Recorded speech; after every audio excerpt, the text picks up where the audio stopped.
I'm really excited to talk with you today, Tim, because first of all, I've been using Ahrefs since 2017 or something like that. And I've always loved the marketing that you guys have been doing. And since you've been the CMO ever since then, I'm sure you've played a pretty big role in what's been going on. But what actually like really triggered me to reach out to you now is that I think just recently you posted that Ahrefs has actually crossed across $100 million in revenue every year, and doing that on a bootstrap method. And for those of you who don't know it, many of all these fancy startups and technology companies you see out there heavily relies on investment money from outside capital, and then that enables them to hire a lot of brilliant people. But the opposite method of this is doing a bootstrap method, which means you need to make money and then you can pay salary with these money, and then you make a bit more money and then you can hire a few more people. And Ahrefs has actually taken that method to north of $100 million, which is an insane achievement. But Tim, before we dive into all these questions that I want to ask you, for those who are not in SEO and have never heard about, and probably you get this question a lot, Ahrefs, is that the correct pronunciation? And what is it that the product do, and how did you get into this business? Yeah, Ahrefs is exactly the correct pronunciation. And when I say correct, this is how we pronounce it. Because if we go to the US and look at how people read it, or UK, how native English speaking people read it, they either say Ahrefs or Ahrefs. So yeah, I'm not sure what's the grammatically correct, but the way we No. pronounce it at our company is Ahrefs. And yeah, I Oh, see that's Joe good. Glover. Hey Joe, how's it going? Cool. But yeah, so what is the Ahrefs product if we are to explain the outsiders what it does? Yeah, Ahrefs is basically a suite of tools for SEO professionals and for digital marketing professionals that does a bunch of things. It helps you understand what people are searching for in Google. It helps you understand how your competitors are getting traffic from Google. It helps you understand how healthy and well optimized your website is. It helps you understand who is linking to you or your competitors. There are a lot of different use cases, and our customers are not even necessarily SEO professionals. Of course, the majority of them are SEO professionals because we are first and foremost SEO tool, but the insights that we provide are very helpful in many different industries. For example, quite a few VCs are customers of Mhm. Ahrefs because our tool helps them to kind of research the websites of the companies that they're looking to fund, research the competitive landscape, research the search demand around a certain industry. So there are a lot of different use cases for Ahrefs, but mainly it is used by SEO professionals to improve their websites and to get more traffic to their websites and to create better content that helps them to be discovered. Yeah, and I can just testify as well that it's a product that I've been using almost every single day since 2017, and it's really great. Even for the not technical people, it's quite easy to extract value out of it. So, first question. You started almost 10 years ago now, right? I imagine Yeah. maybe you can, what would be the biggest difference between what was the job you arrived at back then, and what is your job these days? Oh, it is so much different because when I just joined the company in 2015, there were just, I think, 16 people on our team. Oh, I don't remember if I was number 16 or if I was number 17, but basically less than 2 dozen people in the company total. Right now, we're still fairly small for the company with our size. We're just slightly over 100 people, maybe 120, something like that. So we don't grow our headcount that much, but we've crossed 100 million in revenue. I think that was 2 years ago. So it's oh not very wow. recent. We've crossed that 2 years ago already. So we're past that. And the way my job changed is that when I joined the company, I was the only marketer in the team, and I was doing everything I could myself. But back then, the scope of work was also smaller because as the company was growing and as I was growing the marketing department and taking on more and more scope, I was hiring people. So right now, the marketing team, I think it's around 30 people, Okay. somewhere Yeah. like that. I always, when I count, I always forget the exact number, but I remember that it's around 30 people. So yeah, I went from being a single marketer in a SaaS company to managing a team, to building and managing a team of Yeah. 30. So basically, I hired everyone myself. I didn't inherit anyone.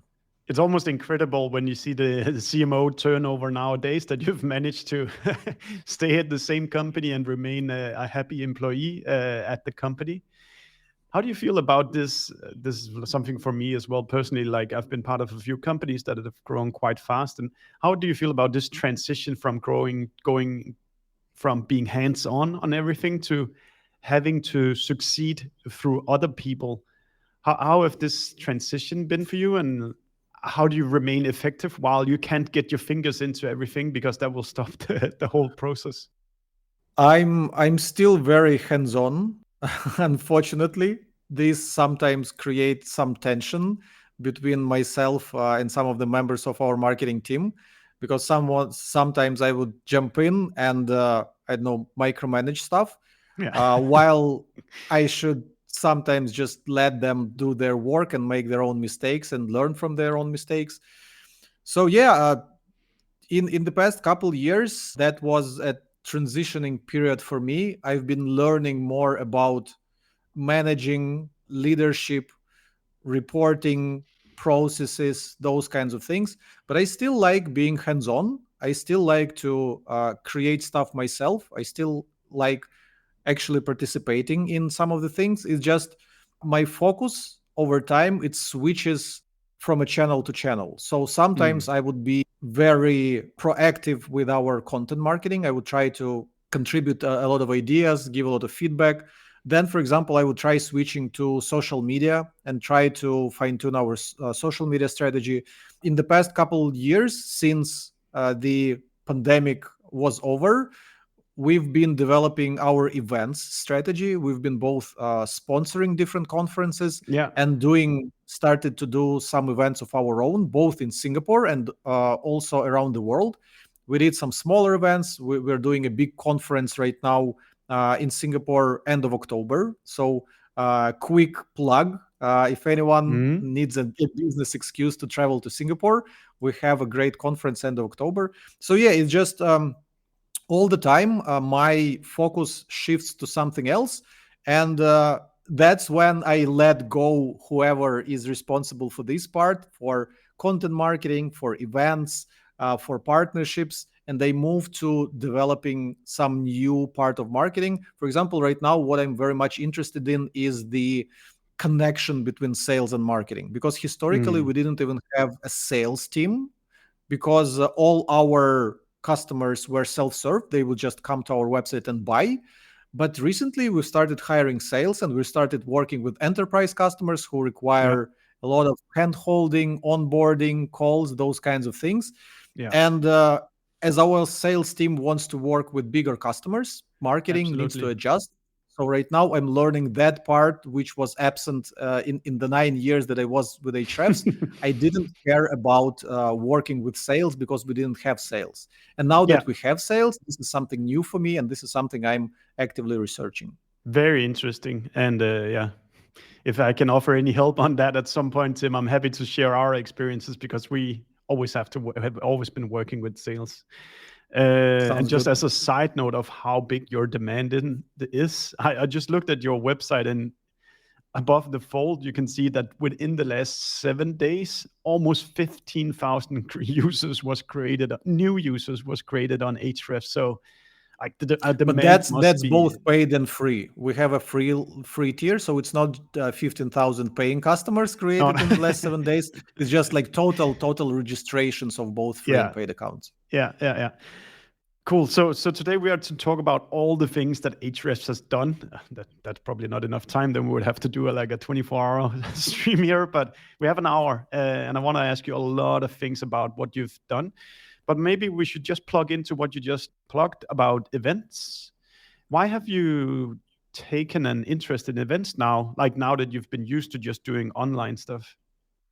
Great question. So I recently kind of not that I developed this framework, but I was kind of suggesting this framework to our marketing department, which sounds like this: we need to fire all cannons. We need or fire from all cannons. The thing Yeah. is, whenever I would speak to either potential customers of Ahrefs or existing customers of Ahrefs, and I would tell them about the new features that we are releasing, or some old Yeah. features, or some improvements in our toolkit, or how to do things better, they wouldn't know that those things exist. And I would say, but we actually created a video about this. We posted a blog article about this. I tweeted about this. I shared it on LinkedIn, but you Sounds didn't see familiar. any of that. Yeah. But you didn't see any of that. Can you tell me what's the best way for me to get your attention? Is it a webinar? Is it like a email newsletter? Is it, I don't know, a downloadable PDF? And the thing is, there's no answer. Because for different people, some people would follow you on social media. Some people would even follow your branded account on social media. Some people, you can reach them with ads. Some people will search in Google for something and discover you. But the thing is, the more stuff you do, the more opportunities you create to get in touch with the audience, to educate them about something, to have them learn about something, the better. Events is not the best way to do this, because the amount of effort to the amount of people you're reaching isn't as good as, for example, creating a YouTube video or even recording a podcast, where, for example, right now we're speaking, and a few dozen people, a few hundred people, I have no idea how many people would watch it, but it's a very low effort on our end, but good reach. So this is why we weren't prioritizing events before, because we were working on all other channels. We were Yeah, I get working it. on the content we produce on our blog and the SEO part, so that people would search in Google and find us. We were working on our YouTube content. We were creating courses. So we were leveraging those tactics that help us achieve scale with little effort. And now that we've built decent engines with all of these tactics, one area that wasn't covered is in-person events. Because even though in-person events don't give you the exposure that online content gives you, it gives you a whole new level of connecting with people. Because when they see you live, when they communicate with you live, it's just different. When you're in the room with the people, for example, if everyone who is watching us right now and typing something in chat, by the way, guys, please keep posting messages in chat. It's very heartwarming to see. If we were in the same room, it would be a different dynamic, because people see me and you on screen, and if they would see me and you in real life, and they would pick up those, I don't know, micro gestures and the additional intonations of our voice and all that connects on a different level. So this is why events is also a great channel, but we didn't prioritize that because other channels were seemed more efficient and more effective back in the day. Yeah, that completely makes sense. And I guess there's also some, like, it completely makes sense that, like, do the scalable stuff first. But maybe there's also a component of it that you have been going to market to these without a sales team. And once maybe you have a tactic around events can also be expensive. So the prospects you want to have in an audience like this could be high value prospects. So the sales team can work on this relation, and like winning a big deal would probably be easier if the salespeople meet in person with the clients. Is that part of the consideration? So I cannot really comment on that because, like I said, I'm only learning this stuff. So, for example, and like you said, you have more experience there. So let me give question back to you. So, are events more effective for landing enterprise customers as opposed to account-based marketing, where you just identify a few of your ideal customers and you just target them with whatever, with outbound emails, with some gifts that you send to their office, trying to get trying to get them on the call with someone from your team? I would imagine that in terms of cost and effect, ABM marketing is probably better than just sponsoring a conference without knowing if your ideal customers will even show up at this conference. Absolutely. And yeah, we've actually made a blog post about how to succeed with the events without buying a booth. So I completely agree Oh, on that one. please But send me a link to that. yeah, some of the where we've found magic in the physical events have been when we are joining current customers with new prospects. We had one event in Paris just last week. We have a one coming up in London, and that's going to be around. There's a conference called SaaStr, and at this SaaStr conference, we're hosting a pre-party where we were buying beers and drinks for everybody who's coming. We've invited our own customers, so they're kind of our small agents out in the crowd. And then we're inviting this whole crowd of people that are involved in SaaS. And that typically tends to be a good shape for us because drinks cost some money, but they're not super expensive compared to what a booth will cost you at a conference. So you can kind of plug into these conferences in this way. We could talk more about this if you want, or we can move on to other Let's park questions it. that you Let's have. It's park up it. to you. I really wanna. I actually was thinking to myself. So we promised that the audience would be kind of how you'd bootstrap your way to 100 million ARR. But I was thinking maybe we can even make some buckets here. Maybe a bucket of things that have generated a lot of awareness, things that have generated a lot of users for you, and things that have generated revenue for you, which might not necessarily always be the same thing. Is there any of those three buckets you would like to catch on first, Tim? To be honest, we were eating our own dog food from day one. So we were relying on SEO a lot.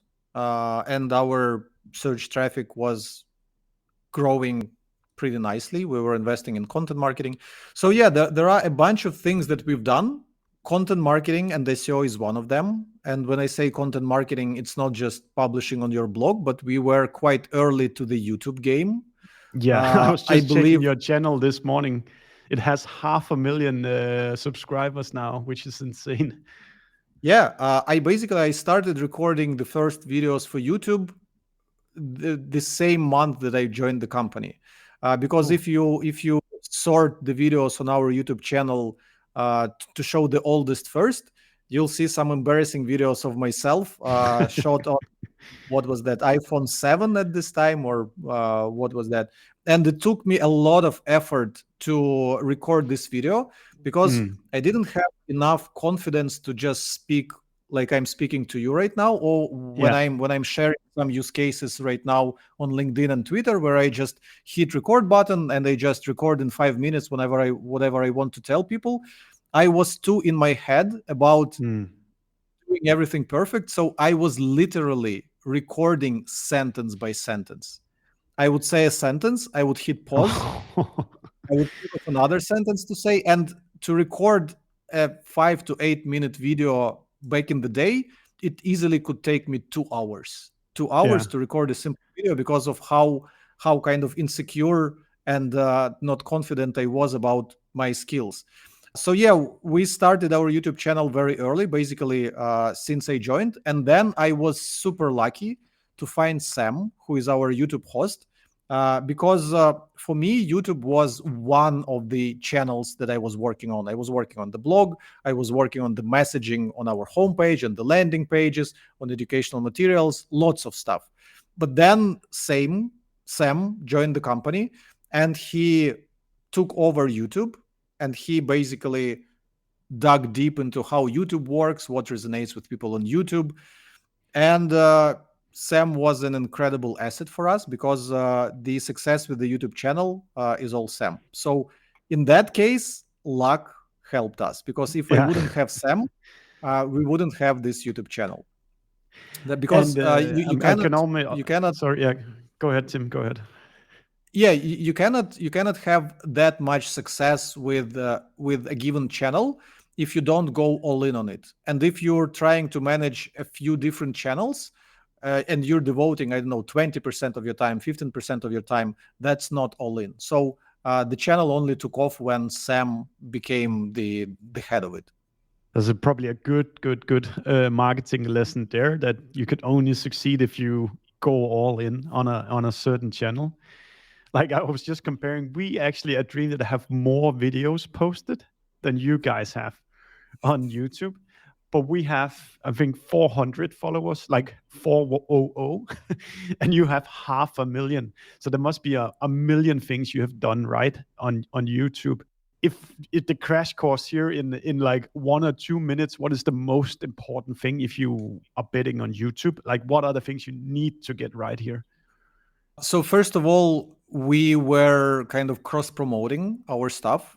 So for example, let's say we had 10,000 customers back in the day, Yeah, or like we had 10,000 paying customers and 5 times more free customers.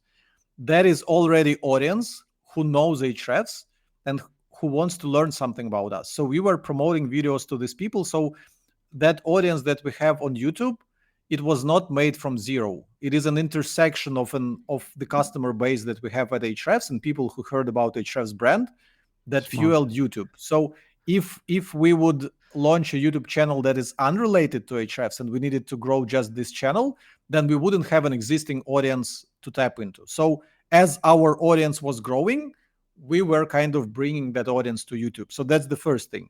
And the second thing is that Sam was obsessed by engagement. He was carefully watching engagement metrics. What do people like about the videos? Where do they fall off? How to make videos more engaging? And YouTube is all about engagement. There are many elements to it. Basically, I think Mr. Beast did an interview with Lex Friedman or something, and he Uh-huh. gave a lot of tips of how to succeed on YouTube, how to package your videos, what to do with your thumbnails, what to do with your titles, what to do with the first 10 seconds, 30 seconds of your video. But yeah, that is my general overview, but I'm not the expert behind the No, no. success of our YouTube channel. Sam is. So bring Sam to an interview and ask him all these questions. That might be actually a great idea. And I can only imagine nowadays how crazy an asset it is. Like, whenever you have a new feature, you can put it out in front of 500,000 people, and then the adoption will go up. Not quite. That's the Oh, thing, because creating videos about new features is boring, and we have a dedicated channel for that. It's called Ahrefs Product. So if you search on YouTube for Ahrefs Product, this is a channel for monthly product updates. oh, If we would okay. be posting those monthly product updates on our main channel, it would impact our kind of engagement of subsequent videos, because YouTube also wants you to be consistent with the quality of your videos. You cannot produce like one hit and then 10 boring and interesting videos, because then once you post a hit again, it wouldn't give it that much exposure as opposed to just publishing a hit after hit after hit. Aha. Okay. That's another good advice there for YouTube. And so YouTube definitely a big growth driver for you guys. What about how do Ahrefs do SEO, or what did you use to kind of elevate yourself nowadays? Or sorry, back in the day, what have been kind Uh, of your kind of overall activities here? so there's the boring conventional part to the SEO, where you just research keywords that people are searching for, you look at your competitors and what is bringing traffic to them. But then you need to first create all this content, and we also have this framework that content should be created by the most knowledgeable person on your team, and oftentimes content is being created by some cheap writers, and then the marketing leaders are wondering why our content is not getting picked up by Google, because people who created it are not experts about the things that they're writing about. So in the early days of Ahrefs, I have created quite a bit of content myself, and I still do occasionally write something for the blog where I feel that I'm the best person to cover this topic, or I have some unique ideas to share. So that's the first thing. As simple as that. The most knowledgeable people on your team should be creating content. The best, the biggest experts. And the second thing what helped us is thought leadership. We were publishing quite a few data research studies where we would study the impact of links on rankings, or the study Mm. of on-page factors. Or, for example, one of the most linked studies that we have on our blog is how long does it take to rank in Google. So a lot of people are wondering how long does it take to rank in Google, but we Absolutely. actually had enough data to study this. And a lot of people are still linking to this article. So thought leadership, it helps you get notoriety and links and reputation. So it is not enough to just publish the same content as everyone else. You also need to build a reputation for yourself that you are a credible source and that you have something unique to say. And those kinds of data studies using the proprietary data that your business has access to, they are a great way to do this. And we can dig deeper into how to do this, because people would think that Ahrefs is sitting on a pile of data. This is why they can do all those studies. But everyone can do a data study. Yeah, I agree. That's two really good advice, Tim. And I guess like just the reason why it's the most knowledgeable people who should write it is that from an SEO perspective is that then the readers that would arrive to this post would spend quite some time reading the post, because you can sense that this girl or this guy really knows what they're writing about. And that sends the signal to Google that this must be high quality stuff, because when people arrive here, they spend a lot of time consuming it, right? Yeah, exactly. Cool, Tim. I was just I'm following you on Twitter as well, and liking every other post you do. And Thank you. a few months back, you posted I think what is like a great tweet for us marketers who are obsessed with digital methods to see. I'll just put it on here for everybody to see, which is you probably recognize it, Tim, but I'll just read it out loud for those who are listening.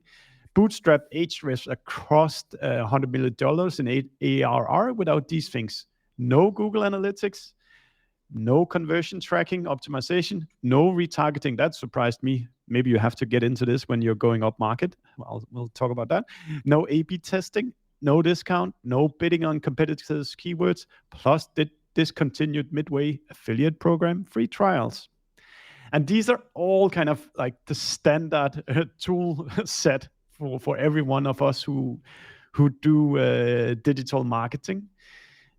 How come this has not been necessary, or was it a deliberate choice, or did you just happen to fall into this way of doing marketing?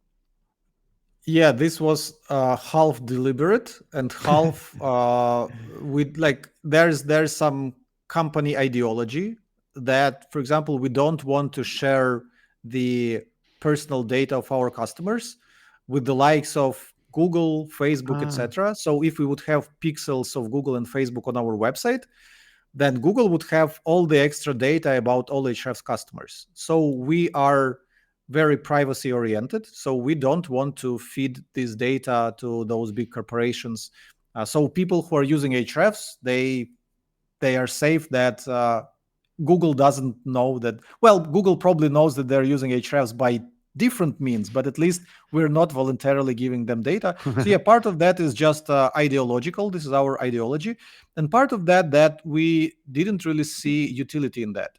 So Google Analytics, what kind of competitive edge it gives you other than you start your day from checking Google Analytics and spending time discussing that your article got 500 views or 600 views? It's not a competitive edge. Competitive edge is like, do you have any unique ideas to share that would resonate with people in your audience? So lately, LinkedIn is quite a popular place where a lot of people in our industry hang out. How is Google Analytics helping me to create a post that would get attention of people on LinkedIn? It doesn't. No. What does help is output. There's a famous experiment that was covered in quite a few marketing and business books, where photography students were divided into two groups, and one group was tasked to making just one photo in the course of a week, but this photo has to be perfect. So they have to read all the books, watch all the tutorials, learn everything, take one photo and submit it to the contest. Yeah. Another group was tasked at taking as many photos as they can, and then just choose the photo that they think is perfect and submit it to the contest. And you probably already see where I'm going with this, because the group which took more photos, it won the contest. Because the more photos you take, the more experience you get, and the better you understand how to frame it better, what kind of settings to use on your camera, etc., etc., etc. So Google Analytics doesn't necessarily help you create anything better. It just gives you some data about what's happening on your website. But that data, if your website is doing bad, analytics just tells you you're doing bad. Yeah. If you're doing good, analytics tells you you're doing good. But analytics doesn't give you ideas. If you're doing bad, what can you do to do better? It doesn't give you those ideas. You don't know it. So what you can do is create more output. So for example, if you look at my LinkedIn posts, some of these posts are generating a lot more engagement than others. And I'm learning from that. And I wouldn't learn from that if I would only post once a month. I wouldn't have enough output to better understand what resonates with people on LinkedIn. So yeah, those things, A/B testing, it's not as crucial as more output. Just put more stuff out there, and you'll inevitably see which stuff works better, which stuff resonates with people more, and which stuff resonates with people less. So this is why those things are not critical. Yeah, they might be helpful here and there, and each of those things, whether it is Google Analytics or retargeting or A/B testing or whatever else I listed there, it does have its use cases. But the point of that tweet was that none of those things are critical for you to succeed. What is critical for you to succeed is to have a product that people actually want and need, and be able to market this product with your output, with your unique ideas, with your unique approach. That's really great, Tim. And actually, so our team, we post a lot on LinkedIn as well. And I try to also force myself to never ever spend more than 15 minutes on a post, because you don't know if the algorithm is in a bad mood the day you post it. So like you might spend trying to make the perfect post, and then it just gets flushed by something else, and you've kind of wasted all this time. Another thing Yeah. that I hear you saying is that you need to be in front of people. You need to actually, instead of sitting and looking at numbers in some kind of piece of software, you need to stay super close to the people, speak with them, have physical events, run the YouTube channel where people can reply you, do the LinkedIn post, and you see what works.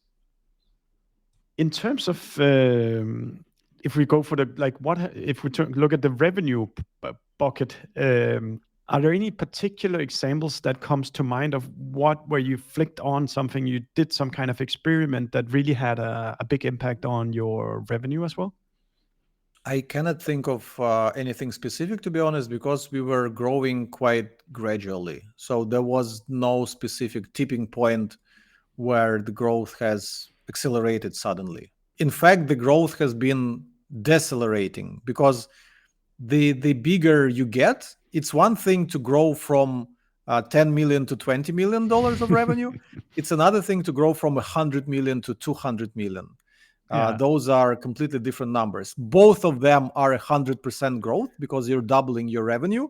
But to double your revenue when you're at 10 million and to double your revenue when you're at 100 million are completely different challenges. Yeah, maybe we can take Mina's question to support you here. So Mina is writing, how has the pricing strategy shifted and matured throughout the years? Has that been something that you've been leveraging a lot, or has it remained the same? Yeah, pricing strategy is a pretty tough question for us. We've experimented with quite a bit, and we are still going to experiment with it in the coming months. If anyone has been following all the updates of Ahrefs pricing, we're going to roll out more updates in the coming months, most likely. Yeah, pricing is a tough challenge, because there's the market. There are competing tools, there are competing solutions, there are kind of solutions that in the same area as you, but not direct competitors. And you need to understand the value that you are creating and your position in the market. And it's not that we have discovered a secret formula of how to price yourself and be successful. But what we're doing is we're just experimenting. So we would make a change, and we would see how our customer base reacts. Do people still keep paying? Do people still keep subscribing? Do people still keep upgrading?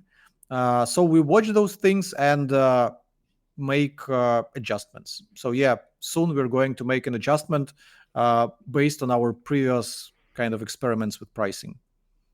Yeah, it is. It's so complex, and I think particularly when also you want to also see a nice upsell year on year. So can you just offer the users all the tools that you have in one package, or do you need to like limit some to like an upsell package? And how do you Yeah, construct these things? it's crazy complicated, because in the early days when your product is simple and when you're only serving a couple use cases and you have fairly narrow audience personas, it is simple. But as your company keeps growing and you're offering more and more value, yeah, there are so many options.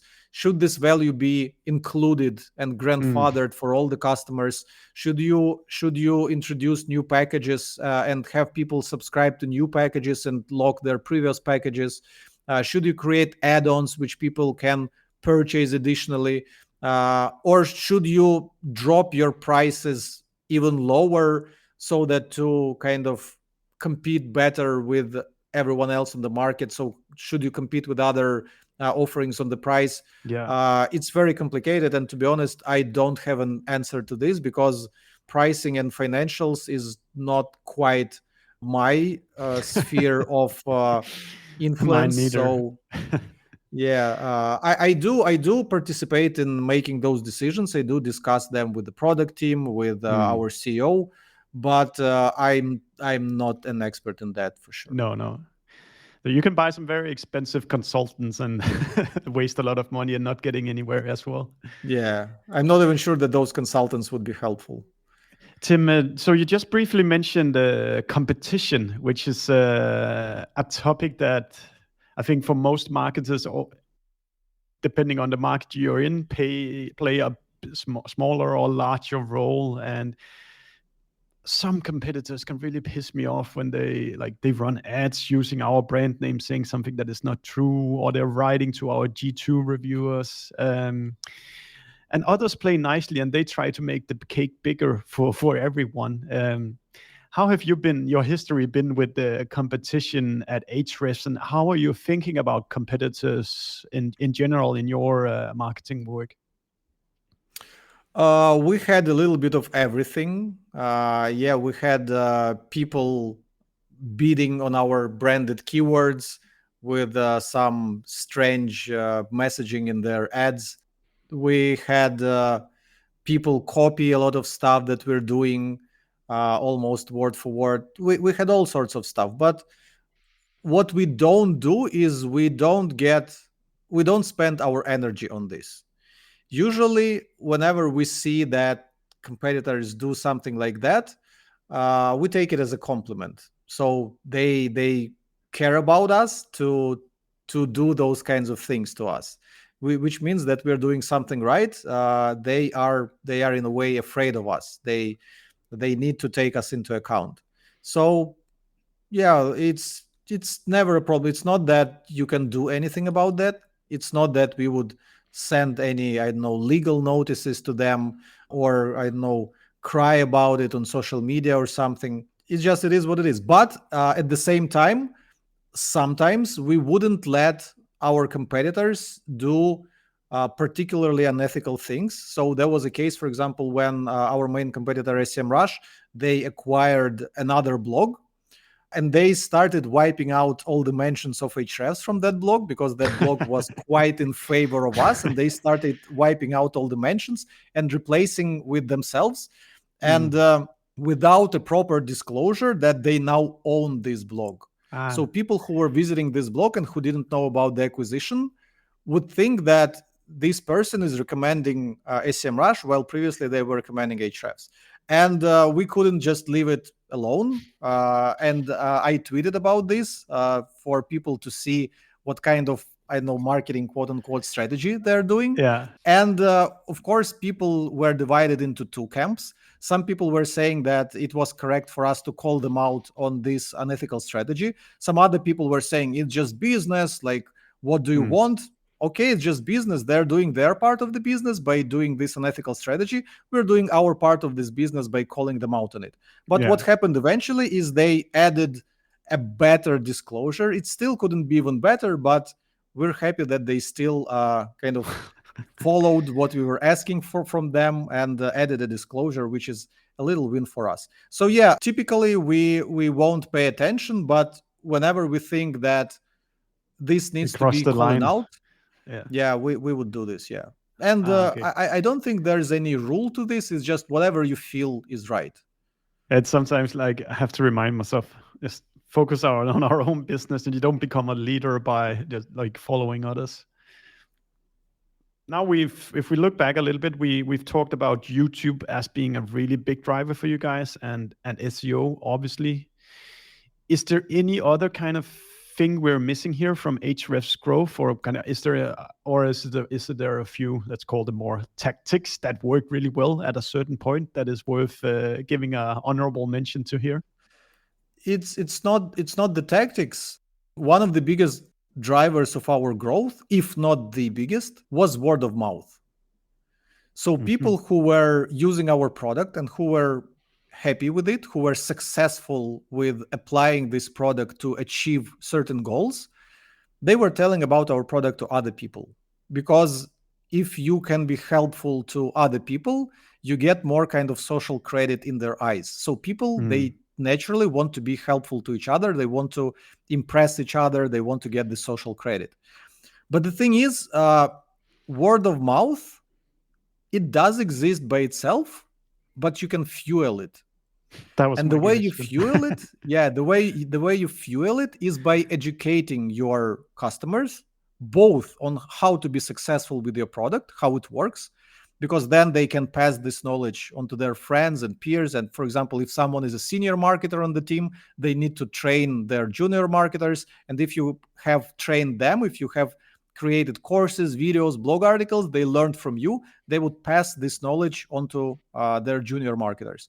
So this is the first thing. And the second thing, you need to arm them with the talking points. So if someone asks them, how is Ahrefs better than SEMrush? A lot of people would reply, the backlink data is just on another level. And they would tell, for example, one of the most prominent kind of sound bites that we have popularized is that we had the second best crawler after Google. There was a third-party study done by, I think it was done by some CDN or something, or maybe by some hosting company. Yeah. They analyzed what were the most popular crawlers across their network of websites. And Google was the most popular crawler, and Ahrefs was the second most popular. So as soon as we saw this study, and this was some 6 years ago or something, I was lucky to discover this quite early after joining Ahrefs, we made it our goal to popularize this fact because it's a great soundbite that quickly explains how Ahrefs is better than the competition, because we were the second best after Google, and any other competitors of Ahrefs were nowhere to be seen in that ranking. So two things for fueling word of mouth. First is educate your customers on how to be successful with their product. And second, give them very specific sound bites of why your product is better than the competition.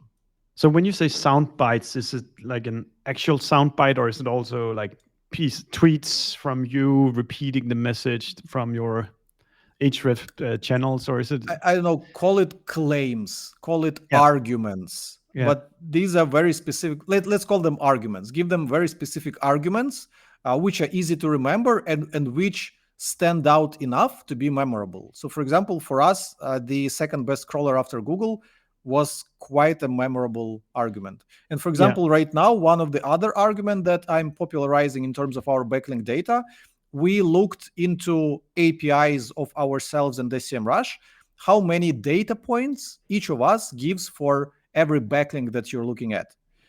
And Ahrefs gives 72 data points for each backlink. So we have a lot of information about every backlink. So if you're working with this data, you can easily filter, sort, and basically separate the wheat from the chaff, as they say. SEMrush has 22, so more than 3 times less. And this puts this in perspective, and this helps people to understand why and where Ahrefs is more valuable. I think this is super interesting from a marketing point of view, Tim. is it like a corporate is like a corporate agreed statements, or is it that things that you sporadically put up and push out, or do you sit down and have a meeting about what are the 5 statements that we need to be running at the moment? No, you stumble upon them naturally. You stumble upon Yeah, them naturally, and you often need to also test them. So yeah, you find something interesting, some point of diversification, yeah, differentiation.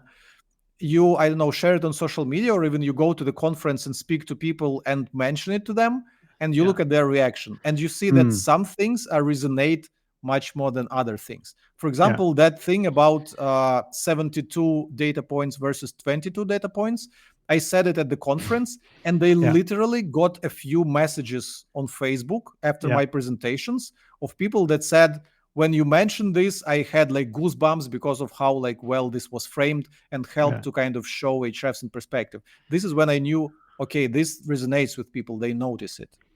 That's super smart. Do you know, I don't know why, but I'm thinking on Donald Trump right now, and like how he got elected president the first time, where like he started using Twitter and he would just throw out, you know, by most standards, crazy statements. But some of those statements really catch on Twitter.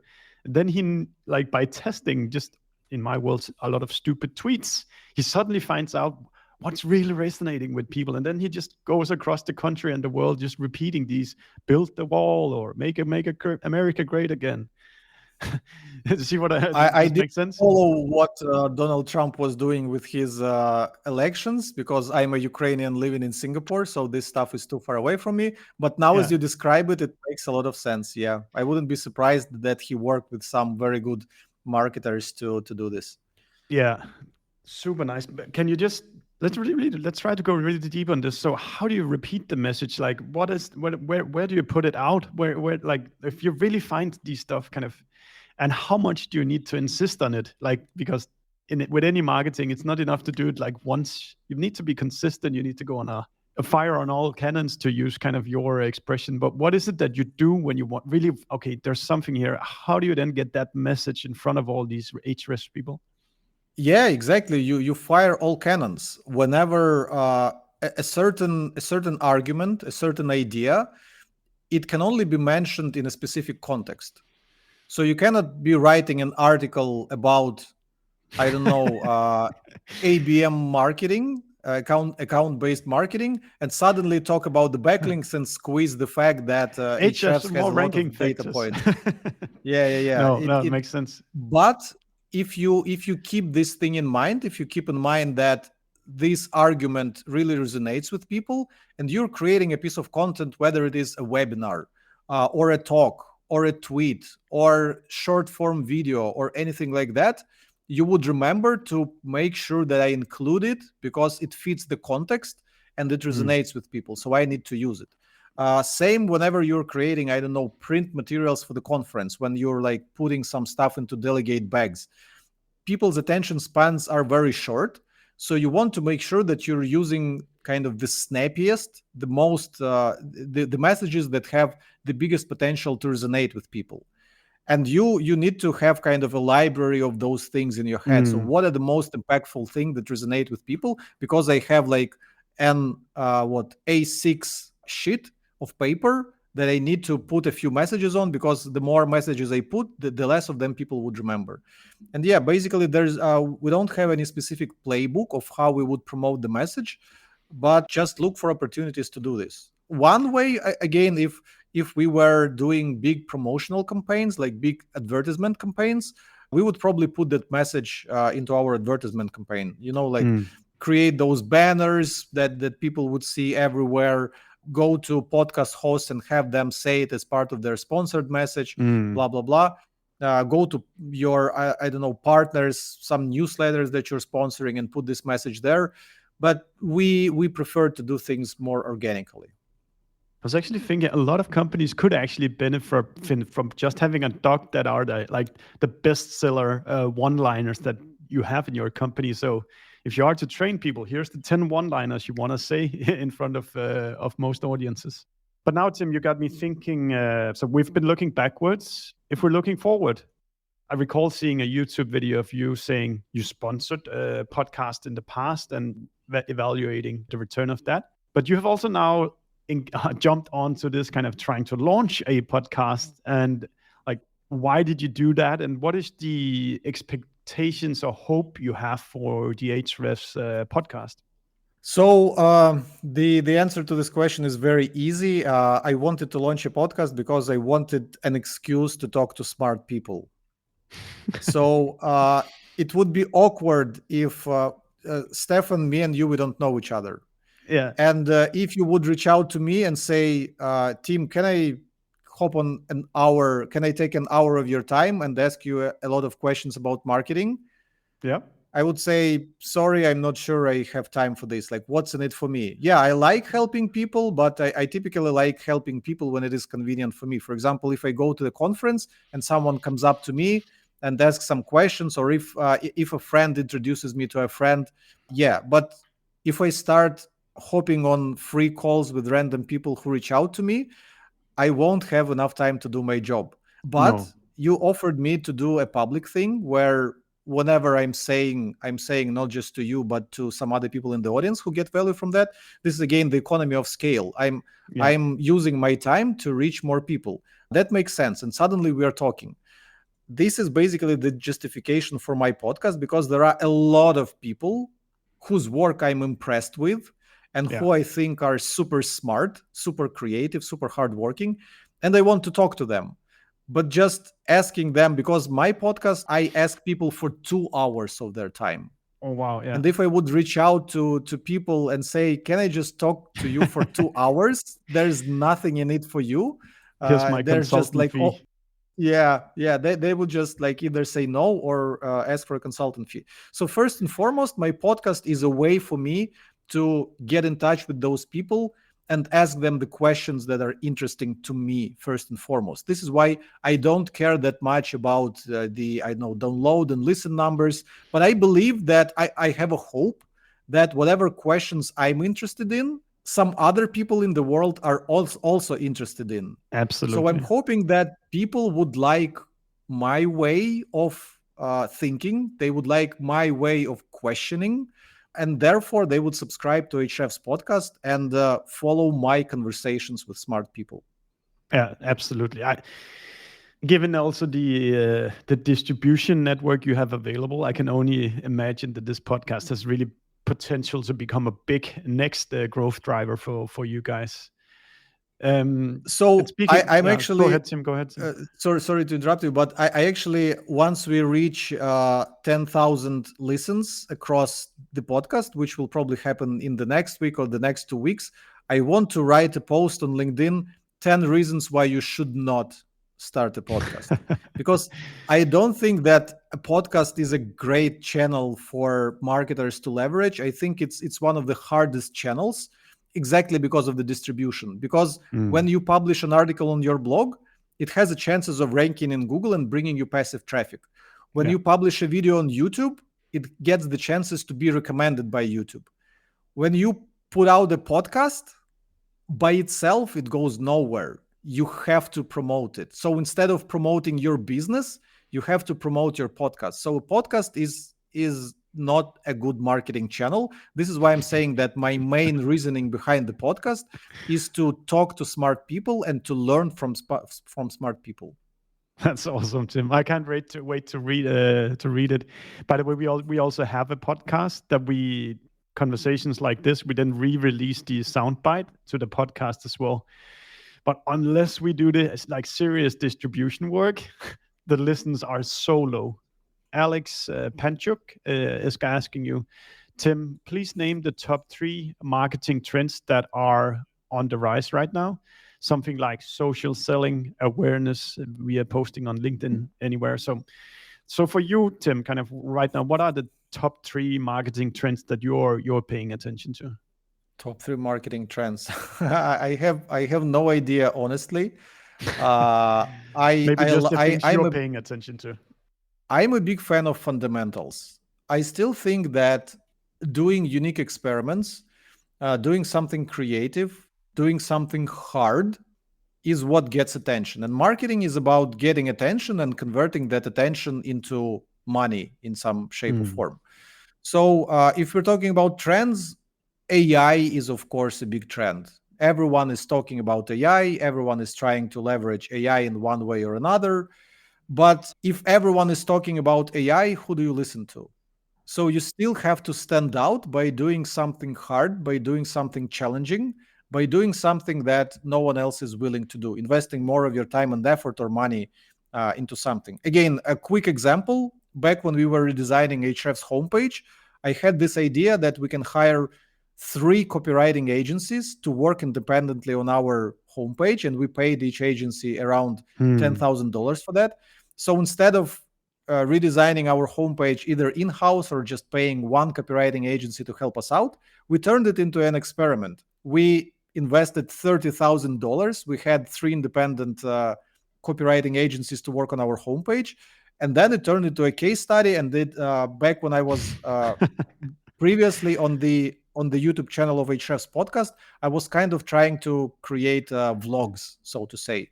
And that was one of the most watched videos on my channel. And I saw it discussed in different marketing communities because of how unique and interesting it was.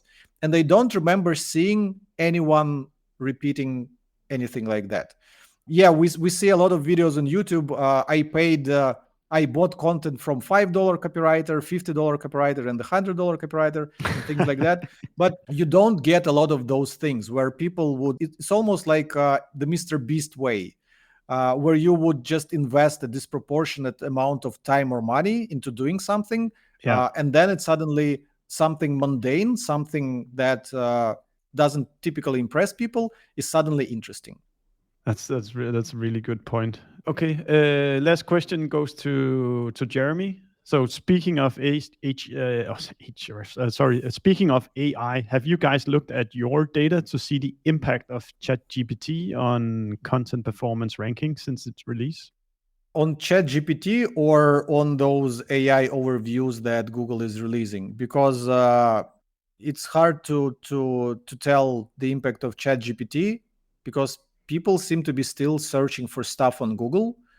In my opinion, we don't have the data for it because we don't have the data about what people are putting into ChatGPT the same way as we have the data about what people are putting into Google.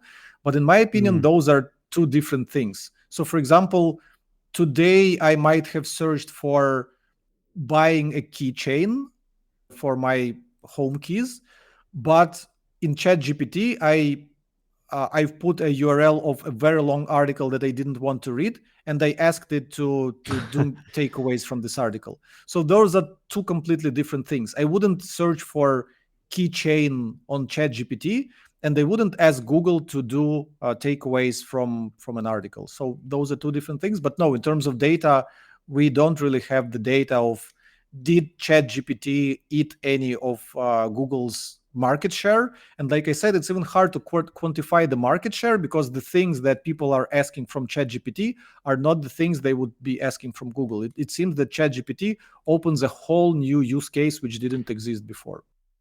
Okay, 2 things. So one, ChatGPT, definitely a new use case. I'll give you an example because we were at lunch discussing Real Madrid, the football team, and they had a player called Redondo, and then they had the old Ronaldo. And we were discussing, did they actually play on the same team together at some point? And if you were to ask this question to Google, you'll need half an hour to go into all these pages about Real Madrid squads. But if you put it into ChatGPT, you'll immediately get the answer. This yes or no, they played in the same team. So it's really about what did I saw? Some people have started to talk about search engines and then answer engines where you just get the answer of what you're trying to understand rather than finding an article that might have the answer to you. The other thing I wanted to mention related to AI content, you probably saw this as well, that some guy bragged loudly on Twitter that he did beat Google with AI written content and it had this massive growth. And then a couple of months later, all the traffic was just down again. So if you do succeed with AI content, make sure not to shout too loud about it, right? Yeah, I'm not a huge fan of generating content with AI. Cool. Tim, so we've already talked a lot about Ahrefs, but if people want to reach out to you or to Ahrefs, what would be the best, and what is the best place to follow you nowadays? I saw you starting to questioning your own Twitter game. But as the last thing, how do people get in contact with you and Ahrefs? Yeah, the best way to follow me and to kind of get a stream of my consciousness of the insights that I'm getting while working at Ahrefs is probably LinkedIn these days, because Twitter has been very bad with engagement. I mostly post the same stuff on Twitter and LinkedIn, and on LinkedIn I get much better comments, much better conversations. And on Twitter, I get almost nothing. So LinkedIn is the best way to follow my journey at Ahrefs. And in terms of people who are interested in SEO, at Ahrefs, we have a bunch of free video courses. For example, there's an SEO for beginners course, or there's advanced link building course, or there's course blogging for business, which I personally created and recorded some 4 years ago, but it's still very relevant today. So if people are interested in those things, go to Ahrefs Academy section. There are a bunch of free courses. Take those courses and you'll learn something useful 100%. Fantastic. Tim, thank you so much for spending that 1 hour with us. We will definitely be releasing this as a podcast and a blog post at some point. But for now, just thank you so much for taking the time to me and our listeners. We hope you like listening to us. Subscribe to our podcast and the ones that we have been guests on. And if you have any feedback for us, just do let us know. And should there be a guest that you think we should be talking to, then pitch us. We're looking forward to seeing you.